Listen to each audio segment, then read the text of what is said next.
Hello, what's up? What's going on? How's everybody doing?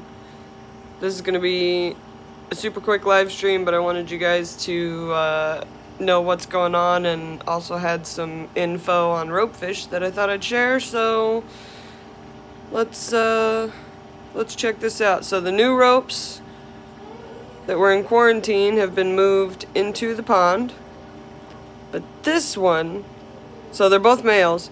This guy right here, I don't really like how he's swimming, so I started taking a much closer look at him, and can you see that spot on the back of that ropefish? So there's one on that one, and then there's one on the other one that's swimming a little bit funny. So they're getting the white spot of death treatment, because that could be the white spot disease that I normally talk about with ropefish that they come in with because they're all wild caught. It's generally a killer. It will kill them. See how that one's got a little... It really likes being up there, I think, because it's getting higher up out of the water and it can rest. What's up, everybody in the chat? So, Tampa Tom's here, Connor's here, Don's here, Thomas is here, Backwoods is here, Amateur Aquatics, Jess is here, Tech Turtle. Good morning, everyone. So, for those of you just dropping in, these ropefish just got moved over here, which means I got a closer look at them because I pulled them out of their tank that they went into for quarantine. And so this one's swimming alright, but look at its back. Do you see? Stop focusing on my finger. Do you see the white spot? That little white spot that's just starting? And then there's this one that's swimming a little bit better than that one. That one's not swimming real great. Also has a little bit of a weird... See that right on its back? Okay, so that is what I lovingly refer to as the white spot of death. This is what happens with ropefish. They come in with this from the wild. This isn't something that they got from the wholesaler. This isn't something that is from bad water quality or because they're stressed. This is some kind of fungal parasite something that comes in from the wild, and it is not good. It usually, when I see it, kills them like really fast, like it starts to take over. I'm not sure why I'm just now seeing this. I've had these guys for a few weeks, but that, you know, I've had people that tell me they've had them for months and it just started. So I really think it's something internal that then exhibits itself externally as it gets worse. But here's what I'm going to do now that I've spotted it. So that's how early you need to spot it. Because once you start seeing it like that, it's going to take over and kill them. So first step, erythromycin. So this treats anything bacterial, fin and tail rot, gill disease, mouth fungus, septicemia, all that kind of stuff. The reason I use this is because it's for like their skin type thing. You know what I'm saying? Like it's going to take care of that kind of junk. These are new ropefish. I've had these in quarantine for a couple of weeks now, and they were just lethargic. I wasn't ready to treat them yet because I hadn't really taken a good look at them, but I set this new pond up for them so that I can get a really close look at them and keep a close eye on them, and they have places to get out of the water. Much better than that 40-gallon they were in. And I am not dip treating. I am treating this whole pond.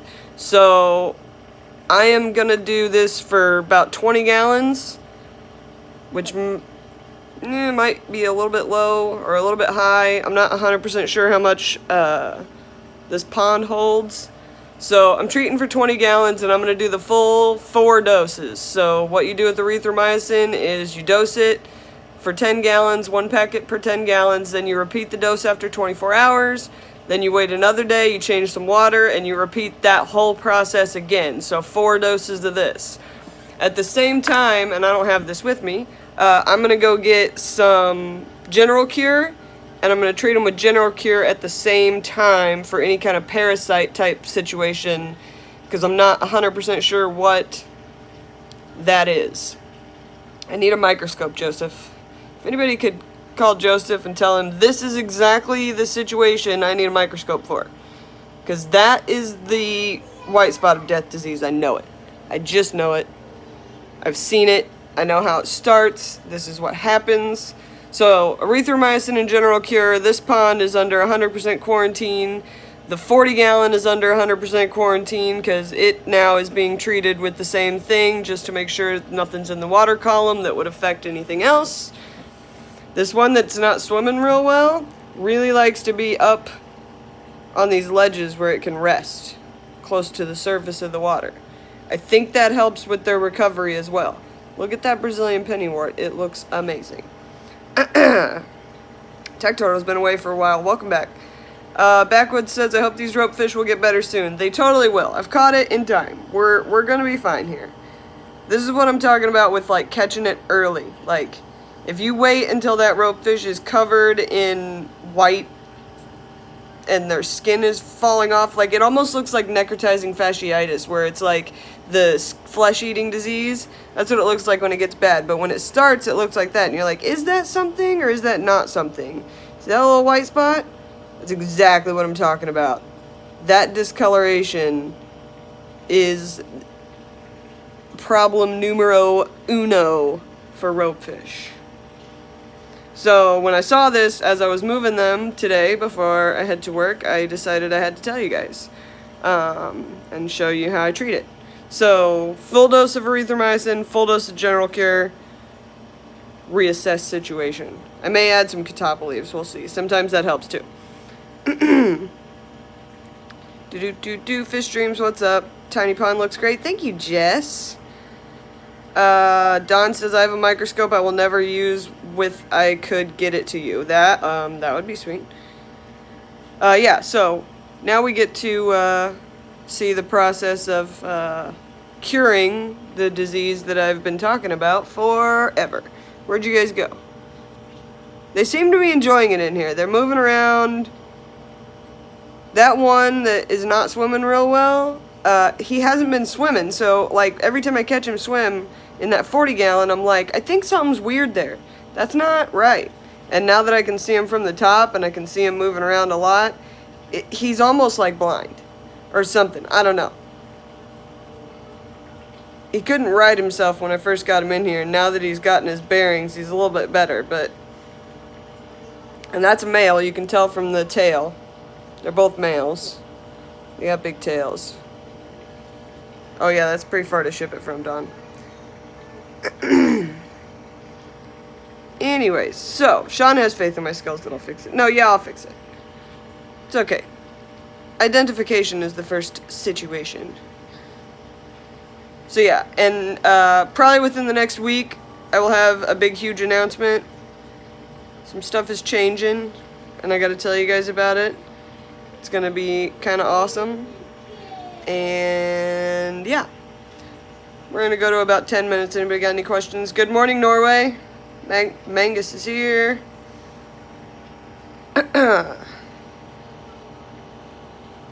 Yay for announcements. Yeah, yay for announcements. Oh my gosh, the Risha has made it in. How? How does it happen? Oh my gosh. Is the announcement Shell Dwellers? No. No, it's not. It's not Shell Dwellers. I'm not ready for that yet. I do think I'm going to do a shrimp tank. Yeah, just a tiny little bit of a tease there, Don. I'm sorry. I have to build the anticipation. It's kind of epic. Backwoods Serpentarium channel. Do you place it in a dip that is beneficial to the health of your ropefish? I don't do dips. I don't do dips because I don't think that's going to help, because they're already in this water, so now this water needs treated. So if I just pulled them out and did a dip and put them back in, I'm putting them back into the same thing. So if it's something that spreads like that, I don't think a dip helps. Yeah, I don't do that. Plus, you stress your fish out catching them and all that, and if they're already sick in the first place and you're doing a dip, then you're going to stress them out catching them and putting them in a little tiny container with something that probably doesn't feel great, who knows. Yeah, I just treat the whole water column.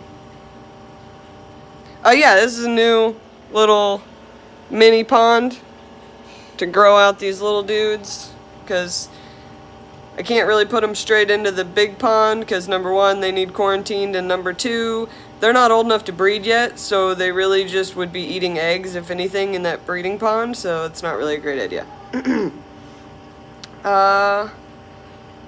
You gonna do a blog about dipping your fish? Okay, that's cool. Fish Dream says, I can't find my ropefish. Check your filter. And the floor. Sean says he's setting up 3 more Sumbu tanks. I'm determined to breed these things. That'd be sweet. Terry says, can I put Bashirs in a pond like that indoors, or will they jump? No, they'll definitely jump. But the whole point is put a lid on it. You can put Bashirs in there, but like, ropefish jump too. So look, this is how you combat that. It's called a lid. Now they can't jump out. Plus they've got places like these little shelves to get up out of the water. So yeah, you could totally do Bashirs in something like this, but you have to heat it. Sherry says, I need ropefish in my life. Where's a good place to get some? They're all imported, so anywhere you get them from, treat them like they were in some place that you would quarantine for like 3 months for. It'll keep us waiting for our next live stream. Yeah. Any problems with killing plants with meds? Yeah, the plants aren't gonna like this, really, but as long as you're keeping up on your water changes and you fertilize for your plants, and they'll make it through. You might have some die-off. I don't really have that many problems with plants when I do medications. I would consider that, Alan. I would consider anything that would add any kind of tannins. Just because, you know, catappa leaves, the teas, and stuff like that totally helps. It's just helps with anything bacterial. Alright, so we're over the 10-minute mark. I'm going to go ahead and shut this down. I just wanted to show you guys this. I'll be doing a longer live stream later. This week, probably. Maybe Wednesday, I'm not sure. I'll figure it out. But yeah, I wanted to show you guys how I'm going to treat this and how I'm going to deal with it and kind of what it looks like. So, yeah, ropefish are all imported. They're all wild caught. They have not been bred successfully in captivity yet. We're working on that, right, guys? Live your best life. I love you. Do something fun and fishy and live your best life. And I'll take care of these ropefish, don't worry. Alright, peace out.